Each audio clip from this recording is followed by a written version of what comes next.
बिजली पहलवान के मुतल्लिक बहुत से किस्से मशहूर थे।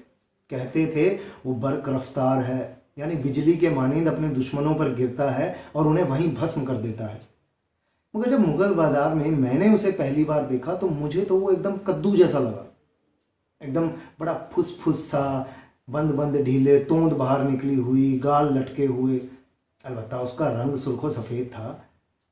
मुगल बाजार में वो एक बजाज की दुकान पर आलती पालती मारे बैठा था। मैंने बड़े गौर से उसे देखा और सच बताऊं, मुझे कतई उसमें कोई गुंडापन नजर ना आया।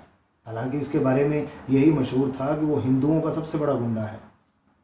दरअसल वो गुंडा हो ही नहीं सकता था, उसकी कद काठी वैसी थी ही नहीं। खैर, मैं थोड़ी देर के लिए सामने किताब वाली दुकान पर जाकर खड़ा हो गया और उसे देखता रहा। इतने में एक मुसलमान औरत जो काफ़ी मुफलिस दिखाई दे रही थी बजाज की दुकान पर आई और बिजली पहलवान को कहने लगी, बेटा, मुझे बिजली पहलवान से मिलना है। माता, मैं ही बिजली पहलवान हूँ। अरे बेटा, खुदा तुम्हें सलामत रखे, मैंने सुना तुम बड़े दयालु हो। ओ माता, मैं कैसा दयालु? दयालु तो परमेश्वर है, मैंने क्या दया करनी। पर फिर भी बताओ, मैं तुम्हारी क्या सेवा कर सकता हूँ? बेटा, मेरी लड़की का ब्याह है, अगर तुम मदद कर सको तो मैं सारी उम्र तुम्हें बलाएं दूंगी। कितने पैसे में काम चल जाएगा माता? बेटा, अब तुम ही हिसाब लगा लो, मैं तो भिखारन ठहरा। अरे खुद को भिखारन मत बोलो, तुम्हारी सेवा करना मेरा फर्ज है। रुको लाला जी, 2,000 रुपये दो। लाला जी ने अपनी संदूकची से 2,000 रुपये निकाले और बिजली पहलवान को दे दिए। बिजली पहलवान ने वही पैसे उस मुसलमान औरत को पेश कर दिए। जाओ माता, तुम्हारी बेटी को मेरी दुआएं देना। जाओ। वो औरत हाथ में पैसे थामे चंद लम्हात के लिए बुत बनकर खड़ी हो गई। गालिबन उसे इतने ज़्यादा पैसे एकदम से मिल जाने की तवक्को ही नहीं थी। मैं भी हैरान हुआ, ये कैसा गुंडा मवाली है जिसने मुसलमान औरत जिसको वो जानता तक नहीं उसे 2,000 रुपये दे दिए। लेकिन बाद में मुझे पता चला कि बिजली पहलवान बहुत बड़ा दानवीर आदमी है। हर महीने हज़ारों रुपए वो दान में देता है। अब क्योंकि मुझे उसके व्यक्तित्व के बारे में बहुत दिलचस्पी हो गई थी तो मैंने छानबीन करके बिजली पहलवान के बारे में कुछ मालूमात हासिल किए। बात ऐसी थी कि मुग़ल बाज़ार की अक्सर दुकानें उसकी थी। हलवाई की, बजाज की, शीशा फ़रोख्त करने की, शरबत बेचने वाले की। रस के उसने एक सिरे से दूसरे सिरे तक, जहाँ वो बजाज की दुकान पर बैठा था, एक लाइन ऑफ कम्युनिकेशन बनाया हुआ था ताकि अगर कभी भी पुलिस का छापा पड़े तो सबसे पहले उसको इत्तला मिल जाए। बजाज की दुकान के बिल्कुल सामने उसकी 2 बैठकें थी जहाँ दिन भर भारी भरकम जुआ चलता। भारी भरकम जुए से उसकी आमदनी हज़ारों में थी। अब बिजली पहलवान ना खुद शराब पीता था ना जुआ खेलता था, मगर उसकी महफिलों में शराब बड़े आराम से मिल जाती थी। इस शराब की बिक्री से भी उसकी कमाई हज़ारों में थी। शहर के इलाके के जितने भी मुसलमान गुंडे थे वो इससे हफ्ता लेते थे।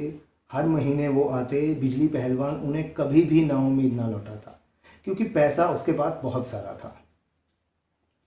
एक बार की बात है, बिजली पहलवान यही मुग़ल बाज़ार में बजाज की दुकान पर हस्बे मामूल बैठा था कि एक हिंदू बनिया जो काफ़ी मालदार था उसके पास आया और कहने लगा, बिजली पहलवान जी, मेरा बेटा बिगड़ गया जी, बहुत ख़राब हो गया जी, आप उसको समझा दीजिए। बिजली पहलवान हंसने लगा। एक मेरे 2 बेटे हैं, दोनों बड़े शरीफ। हालांकि ये दुनिया लोग मुझे गुंडा मवाली कहते हैं, लेकिन मैंने अपने बच्चों का पालन पोषण ऐसे किया है कि वो कभी भी कोई बुरा काम नहीं कर सकते। महाशय जी, इसमें गलती आपके बेटे की नहीं है, आपकी है। नहीं नहीं नहीं नहीं पहलवान जी, वो पहले ऐसे नहीं करता था, लेकिन अब वो छुप छुप के उसने सारे बुरे काम करने शुरू कर दीजिए, आप कुछ कीजिए ना। बिजली पहलवान ने कुछ सोचा। काम करो, उसकी शादी कर दो।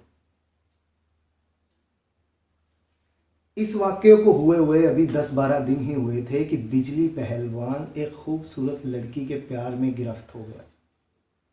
लड़की की उम्र कुछ 16-17 बरस की थी और बिजली पहलवान 50 के पार। अब आदमी क्योंकि जानदार मालदार था तो लड़की के घर वाले राज़ी हो गए और चुनांचे शादी हो गई। शहर के उस पार उसने एक बड़ी आलीशान कोठी बनाई। लड़की, दूसरी बीवी उसकी बहुत खूबसूरत थी। बिजली पहलवान ने पहली रात कसरत करना चाही पर वो कर ना पाया। बार बार पहली बीवी का ख्याल उसके दिमाग में करवटें लेता रहा। इसी आलीशान कोठी के दूसरे कमरे में उसका बड़ा और छोटा बेटा रहते थे, जो इस वक्त सोए या जाग रहे थे, पता नहीं, मालूम नहीं। बिजली पहलवान ने अपनी पहली बीवी को किसी काम से बाहर भेज दिया था। उसको तो ये भी मालूम नहीं था कि उसके शौहर ने दूसरी शादी कर ली है, लेकिन बिजली पहलवान सोचता था कि कम से कम जब वो वापस आएगी तो उसे ये बता दूंगा। अब उसकी नई नवेली दुल्हन, जिसकी उम्र 16-17 बरस की थी, अपने चौड़े चकले पलंग पर बैठी हुई बिजली पहलवान की ऊट पटांग बातें सुन रही थी। उसको कुछ भी मालूम नहीं था कि ये शादी क्या है और क्या उसे अब ताउम्र हर रोज़ ये ऊट पटांग बातें सुननी पड़ेंगी। कहो तो तुम्हारे लिए 10,000 के जेवर और ले आऊं। तुम बड़ी सुंदर हो। बर्फी खाओगी कि पेड़े? कल से समझो सारा शहर तुम्हारा। कोठी नाम लिखवा दूं? बोलो कितने नौकर चाहिए? बोलो, 1 मिनट में हाजिर हूँ। और सुनो, मेरे 2 बेटे हैं, दोनों बहुत शरीफ हैं। तुम जो उन्हें कहोगी वो तुम्हारा हुक्म मानेंगे, ठीक है? ये ऊट पटांग बातें सुनते सुनते 6 महीने निकल गए। बिजली पहलवान अपनी दूसरी बीवी, नई बीवी के प्यार में और गिरफ्तार हो गया। उसके तीखे नैन नक्श देखता तो अपनी सारी की सारी पहलवानी भूल जाता। दरअसल उसकी जो पहली बीवी थी वो बड़ी बदशक्ल थी। वो उस किस्म की औरत थी जो एक बच्चा जन्म देने के बाद ही बूढ़ी हो जाती है। लेकिन उसकी नई बीवी, ये अगर 8-10 बच्चे भी जन्म दे तो बहुत ठोस थी, तो वैसी की वैसी साबित साबिम रहे। बिजली पहलवान का एक वैद्य दोस्त था।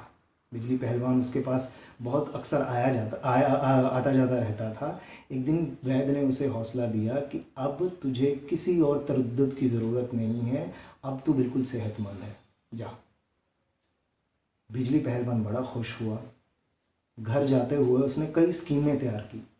सबसे पहले उसने हलवाई की दुकान से मिठाई ली, सोने के 2 बड़े खुशनुमा कंगन बनवाए, 12 शलवारों और 12 कमीज़ों का कपड़ा बिना पैसे दिए हुए हासिल किया। ठीक 7 बजे वो अपने घर पहुंचा। आहिस्ता आहिस्ता वो अपने कमरे में दाखिल हुआ। दाखिल होकर उसने देखा उसकी बीवी कमरे में नहीं थी। उसने सोचा कि गुसल खाने गई होगी। उसने सामान सारा पलंग पर रखा और गुसल खाने की ओर गया और उसकी बीवी वहां पर भी नहीं थी। बिजली पहलवान आकर पलंग पर बैठ गया और सोचने लगा कि उसकी नई बीवी आखिर कहाँ चली गई। सोचते सोचते लेकिन वो किसी भी नतीजे पे ना पहुंच पाया। फिर उसने वैद्य की दी हुई गोलियां खाई और पलंग पर आराम से बैठ गया कि उसको जाना कहाँ है, वापस तो यहीं आएगी। वैद्य की गोलियां खा पलंग पर बैठा बिजली पहलवान कमीज़ों के कपड़ों को अपनी उंगलियों से कुरेद रहा था कि उसे अपनी दूसरी बीवी की हंसी की आवाज़ आई। वो चौंक गया, उठा और उस कमरे की तरफ गया जो उसने अपने बड़े लड़के को दे रखा था। बिजली पहलवान ने दरवाजे पर जाकर सुना उसका बड़ा बेटा और उसकी दूसरी नई बीवी जोर जोर के हंस रहे थे। उसने दरवाज़ा खटखटाया, दरवाज़ा खोलो, मगर दरवाज़ा नहीं खुला। बिजली पहलवान जोर से चिल्लाया, मैंने कहा दरवाज़ा खोलो। दरवाज़ा फिर ना खुला। बिजली पहलवान ने गौर से सुना कि अंदर कमरे से अब सांस लेने की आवाज़ भी नहीं आ रही है।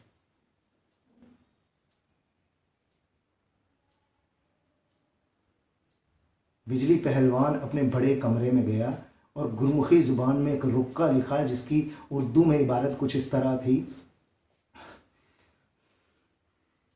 मेरी कोठी तुम्हारी हुई, मेरी बीवी भी तुम्हारी, तुम्हारे लिए कुछ तोहफे लाया था, पलंग पर रखे हैं, ले लेना। ये रुक्का लिखकर उसने सौतन के थान के साथ टाँग दिया। शुक्रिया।